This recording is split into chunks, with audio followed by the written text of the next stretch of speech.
Madam President, I rise today to honor the memory of Oswaldo Payá, who would have celebrated his 71st birthday this week. His memory and his story have been an inspiration to dissidents across the world, and I'd like to briefly retell it here today. Oswaldo Payá was a dissident and a democracy activist in Cuba with unrelenting passion and dedication.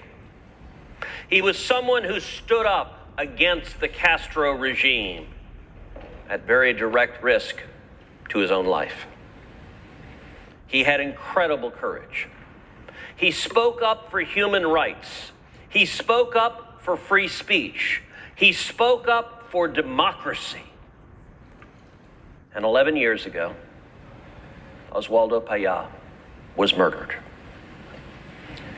On July 22nd, 2012, Payá left his house with 3 other people to go visit friends.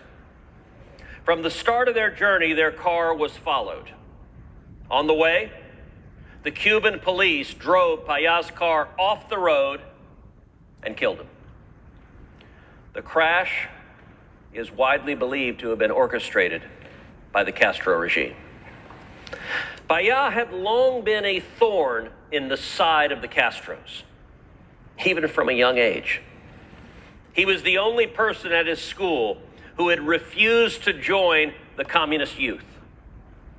As a teenager, he publicly opposed the communist crackdown on protesters in Czechoslovakia who were fighting for freedom. And he was punished with 3 years in prison. Payá went on to found the Varela Project, which sought a referendum on Cuba's communist system. Their demands were simple: democratic government, religious liberty, freedom of expression, and the freedom to start businesses. Payá managed to get 11,000 signatures to petition the government to hold a referendum, and eventually 20,000 people supported the referendum. 20,000 people risked their lives by standing with Oswaldo Payá for freedom. But the Cuban government refused to hold a referendum. Payá's fight for freedom made him a target repeatedly of the Communist Party in Cuba. They harassed him, tried to intimidate him, and arrested him numerous times. And in 2012, they killed him.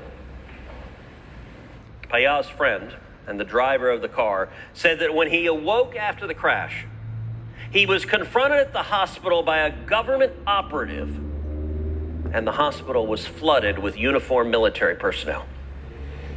Under extreme duress, drugged, and threatened with death by government officials, he signed a confession that directly contradicted what he knew to be true: that the communist regime had just murdered Oswaldo Payá. I've met multiple times with Oswaldo Payá's daughter, Rosa Maria, who's an incredible, courageous, powerful leader in her own right. And we've discussed ways we can continue her father's fight for justice in Cuba. And one of the things I've done is I've filed legislation to rename the street in front of the Cuban Embassy in Washington, D.C., Oswaldo Payá Way. Renaming the street in front of the Cuban Embassy would send a powerful message to the communist regime. During the Cold War, President Reagan followed this very same strategy. He renamed the street in front of the Soviet embassy Sakharov Plaza, after the famed human rights dissident in the Soviet Union. It was part of a broader strategy to call out the evil regime. My strategy is the same here. Some people may think a street name is not that big a deal. But think about it for a moment.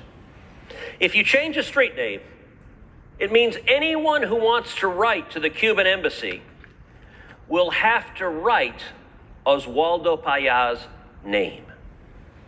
Or if you need to go there, you'll have to look up the address and see the same. Tyranny exists in darkness. Oppressive regimes are terrified by dissidents.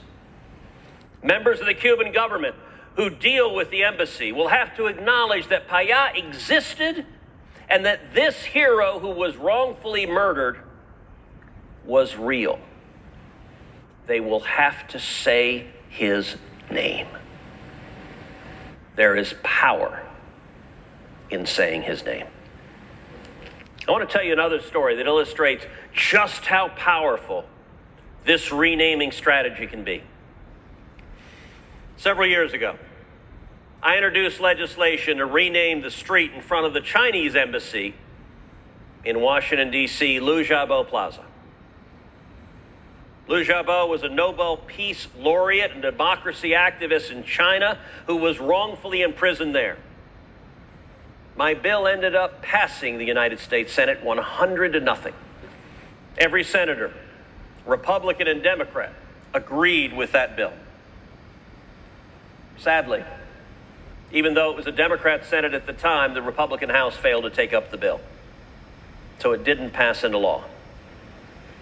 But here's an epilogue to that story. The beginning of the Trump administration in 2017, I was having breakfast with Rex Tillerson, the new Secretary of State. We were at Foggy Bottom at the State Department. We're talking about China at one point, and he said he had just had a meeting with his counterpart, the foreign minister of China.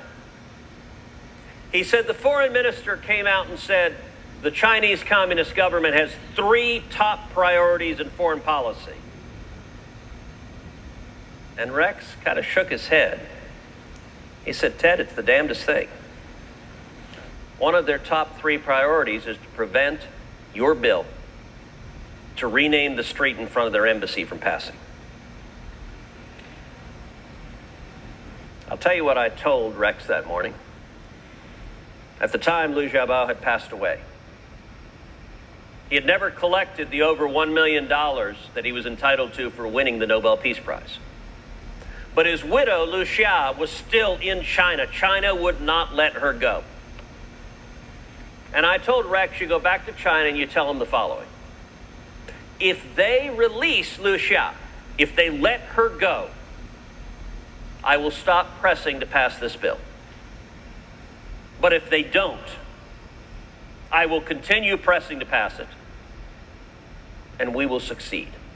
I've already passed it 100-0 in the United States Senate, and the next time we're going to get it passed in the House as well and get it passed into law. Madam President, just a few weeks later, Communist China released Liu Xia. She was able to receive the prize money for the Nobel Peace Prize and escape the oppression of Communist China. Madam President, this story speaks volumes about the weakness of a tyrannical regime, just how vulnerable they are to sunshine, to truth, to transparency, to being called out. Renaming the street in front of the Cuban Embassy after Oswaldo Payá would shine a light and would highlight the truth about the communist regime in Cuba. It would be a powerful tool in bringing down the machinery of oppression there. We saw not long ago thousands of Cubans taking to the street, fighting for liberty. The Cuban people should know the American people stand with them against tyranny, against the communist oppression, the poverty, the misery, the death under which they live every day. And it would be a powerful tool to bringing down the machinery of oppression in Cuba in the nonviolent way that Oswaldo Payá so powerfully championed. This Congress, I'm very hopeful that my bill to rename the street in front of the Cuban Embassy, Oswaldo Payá Way, will be passed by both chambers. Oswaldo Payá fought for a free Cuba, Cuba Libre. a Cuba built on human decency, on human rights, where citizens are heard, not murdered by their government. Let's come together, Democrats and Republicans, to honor Oswaldo Payá. Let's come together and force the communist regime to say his name. I yield the floor.